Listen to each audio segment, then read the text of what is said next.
মৌলবাদী সেজে জান্নাতে যেতে মন চায় কার কার? একটু হাত তুলে দেখান তো। আল্লাহ, আমরা সবাই মৌলবাদী হয়ে জান্নাতে যেতে চাই। চাই কি চাই না? সবাই পড়ুন, আল্লাহ আমরা জান্নাতে যেতে চাই।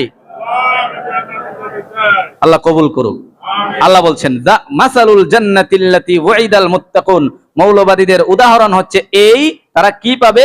ফিহা মানে জান্নাতে, আনহারুম মিন মিম্মাইন গায়রি আসিন, এমন পানীয় পাবে, এমন শরবত পাবে, যেই পানীয়র মধ্যে কোনো ধরনের পরিবর্ধন আসবে না। এটার স্বাদের মধ্যে, পানির স্বাদের মধ্যে কোনো কি নাই। জান্নাতের পানির স্বাদ কেমন হবে এটা কি আমি বইলা বোঝাতে পারবো?